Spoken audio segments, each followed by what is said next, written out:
What I'm most excited to show you here is the cave complex where the olive press was. The graffiti is also from the first Judeo-Christian community. The Garden of Gethsemane, or let's just say Gethsemane, was just right here behind us, and then the olive press was right here. This would be a place where that they could go into and sleep. Because we have the veneration immediately from the first century about the place. And it's extremely likely that Jesus would have been in here, and it's very likely that this is the place where his disciples are staying the night in which Christ is arrested. He's going to go out and he's going to go a stone's throw away to get by himself. We know that he was arrested right here. We know that he was in the Gethsemane area. We know that right here is the cave where the press was at. Right here would be the place where the disciples would be at. So he would come out of here and then go and pray and then come back. We're going to be on holy ground as we walk in here. So I like to bring people here to see it, because once again, we're just right by the Garden of Gethsemane.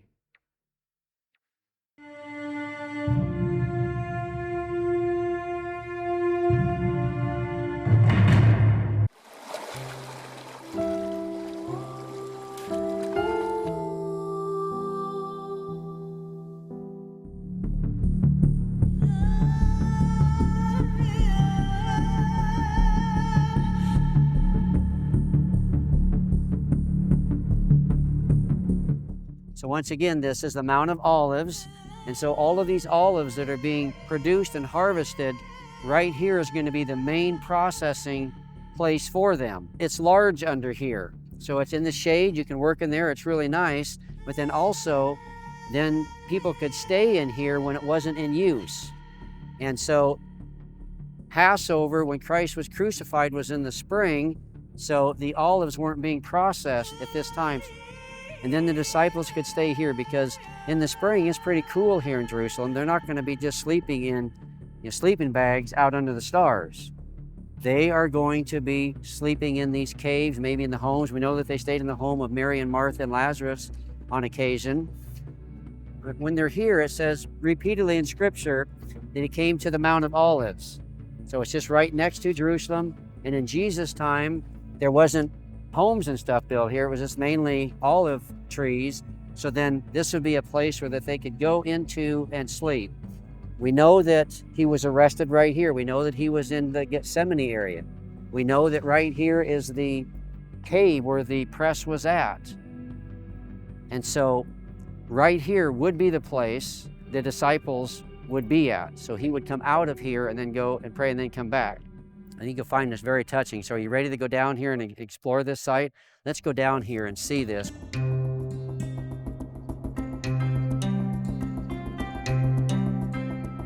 Quite amazing to just think about this.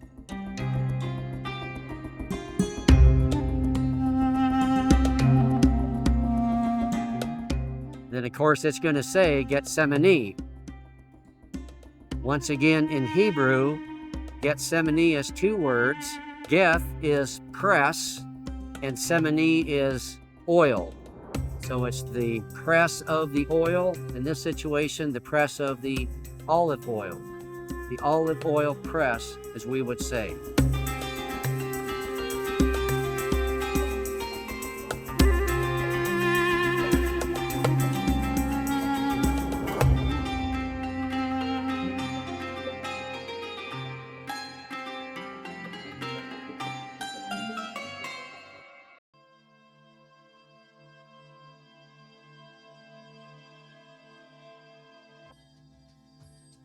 Again, where are we at? Now this wouldn't be a tomb. And this isn't a tomb, this is a cave. We are right by the Garden of Gethsemane, or better called Gethsemane. And so this is a cave complex, and this is where the olive press then would be. And you can see it's quite a large room. In fact, there's caves that go out even beyond this. So, and then also what they would do, they would take something like this, because basically it's limestone. And so they can take a natural cave, and they can take it and even make it larger. So I'm certain that's probably what they did.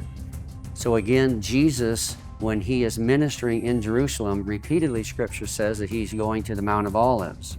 And so this would be a natural place for he and his disciples to stay.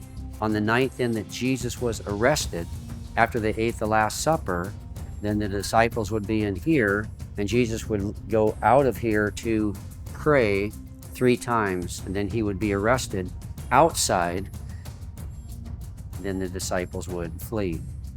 So you can see how it would be nice. It's nice and cool down in here, isn't it? Very, very pleasant. This would be a nice place to work. That's why an olive press down here would be very, very nice. You're working out of the sun, and you're in a very cool place. It's good for the olive oil and just everything. And so this is, again, the believed place then where Christ is going to be when the whole event of the Garden of Gethsemane and the arrest and that whole scene takes place. But then even before that, then when Jesus comes to minister in Jerusalem, then he is going to stay here often as well. So tell me, how many times do you think that Jesus came to Jerusalem to minister during his ministry years, 3.5 years of ministry? How many times would you think he would come? At least 3 a year. At least 3 a year. Yeah, at least 3 a year, probably more, because you had Hanukkah that was celebrated.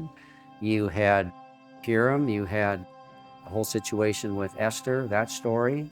So you had, after the law was given and they were required to go 3 times, and you had some other Jewish holidays that were added on that Jesus celebrated. He celebrated Hanukkah. He celebrated Purim. So I would say Jesus probably came to Jerusalem probably at least 6 to maybe 10 times a year. So he probably came here 30 to 40, maybe even 50 times during his ministry years. And so on those occasions, then this would be a great spot for them to stay. It's close to the old city, protected. Also, it's hard to find lodging for 13 people, right? You know, Jesus and at least the 12 disciples, but we know that there were other people that were part of this inner ministry circle. We know that when the crucifixion took place, we know that Mary Magdalene, Mary of Salome, we had the mother of Jesus. So we had these other people that were part of the group. We know when they were in the upper room praying, we know that there was around 120 during that period. So this could house a space, and once again, it would be hard for Jesus and his disciples to stay in just a home, because few homes would be big enough to handle that many people. So a cave like this would be absolutely perfect. So you are, I believe you are in the very place where Jesus was. And most likely the place where then he would, the disciples, this would kind of be their base on the night of when Jesus was arrested. But just once again, it's a lot to soak in coming, isn't it? It's just, I mean, everywhere you're walking, you're on holy ground. Yeah. What are these below the altar? Below the altar here, they are the disciples sleeping. Understand that the night that Jesus was arrested, what did they celebrate that evening? They celebrated the Passover, but an early Passover. There was allowance for an early Passover, so they celebrated Passover the night before. The Last Supper, they celebrated that meal. So they have eaten well. They've had, Christ has introduced the new covenant, and that included drinking some cups of wine. So they've eaten, they've drank, and now they're sleepy. They're ready to go to bed. And in those days, they walked a lot. We're a little tired now. We've walked quite a bit today. And so just like them, after they've eaten, they're ready to take a nap and call it a day. But that night was a night when there would be no rest for Jesus. It would be a sleepless night. And so this represents the disciples sleeping, Jesus coming back and finding them asleep. Again, these sites were venerated early on by these early Christians, and they weren't forgotten. And there has always been a Jewish presence in the Holy Land. There was a short period when Hadrian drove the Jews out of Jerusalem for a period, but then they came back and they didn't forget these places. Even though Hadrian tried to change everything, they knew where everything was at.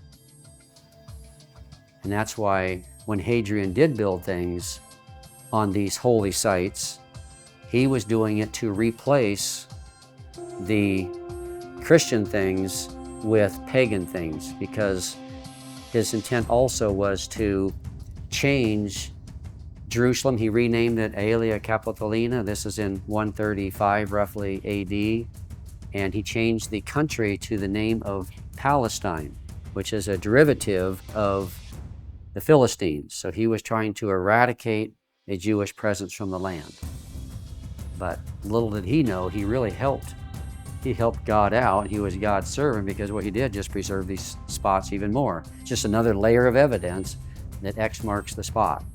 You know the age of the frescoes and ceilings? I see some of those eroded. Yeah, the age of these frescoes, of these writings and carvings, some of these over here are in Latin, so they would be probably dating from around 100 AD, because that's when the Romans are here. Their language is Latin. Some of the decorations, yeah, they range in periods of time. We have things over here.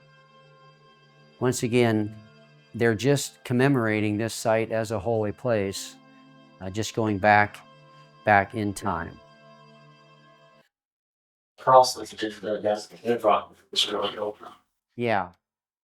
Yeah, so once again, you have these identifiers that are telling us that this is a place of importance, that this place is being venerated.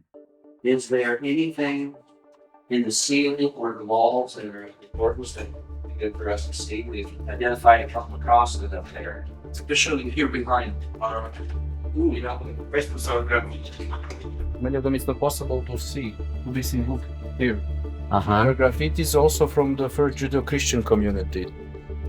Here are more layers. If we will go to deeper to see, we will destroy that one's up. Right. Like that here, they said it's about 6 or 7 layers Oh. of graffiti, especially here behind, Oh. around the So column. they would write and they would plaster and do Yes. this there. In some period when they renew or something, what they did, they put that new layer.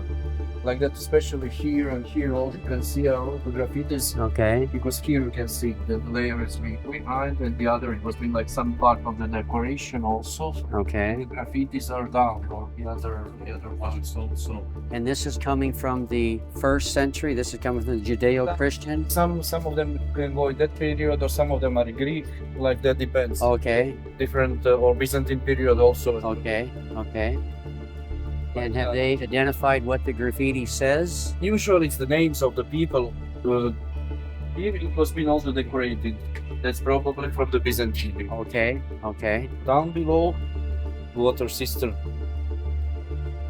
Okay. It's here down, and some of the tombs are here down from the Byzantine period. Okay. Down on the floor here are about 80 tombs 80 tombs from the 12th century. down underneath. Yes, down underneath. That we can see the importance of the place, also what you said for the Right. period. We can go in that period probably that goes to the period of Jesus, the place. Because we have the veneration immediately from the 1st century about the place. And the thing also that's important what you said for the people, the Romans, they actually wanted to destroy it, but they preserved the places with that.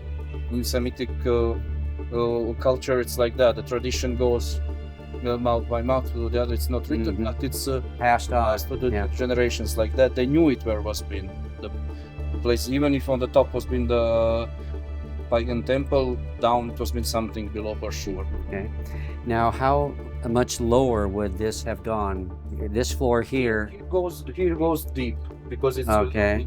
the water system and the things. Here it's not. I don't think so. It's not so deep. Okay. Here they did excavations. They found marble stones and the things down below in the tombs. Probably it's connected with with 12th century with the Crusade period. somebody of the noble people or something, or they wanted to be buried here. The tombs, especially for the women, that was connected with the first Christian community. Here, no. Here it's down below all the floor. It's the 12th century. Wow. That's thank you. That's incredible information. So this graffiti here is dating back to the Judeo-Christian first century time. So that sort of graffiti you will find also, for example, some of them still in Nazareth. okay. Where was being also connected with that, especially with the Judeo-Christian community. That's amazing, isn't it? Absolutely amazing. Yeah, so just what our dear brother is telling us is there's just so much evidence that they've uncovered authenticating this site. And then, of course, right over here, you will see as we go out is a cistern that was used for the olive press. Well, gee, thank you so much. Thank you. That's really nice. We really appreciate that. Yeah, that's a lot of helpful information, and just more and more information. So the crosses up there, what period would you say that those are from by chance? Not so old. Probably from the Byzantine period it was been something, and in the 12th century they put something on. Oh, okay. They are in the, especially there in the part of the altar, of the altar. So we can see that's like the Byzantine icon.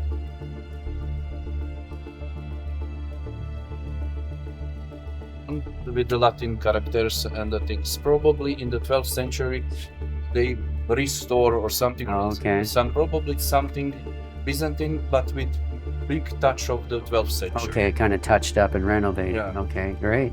Well, thank you for watching this video. Hope it has been helpful to you, and may God richly bless you.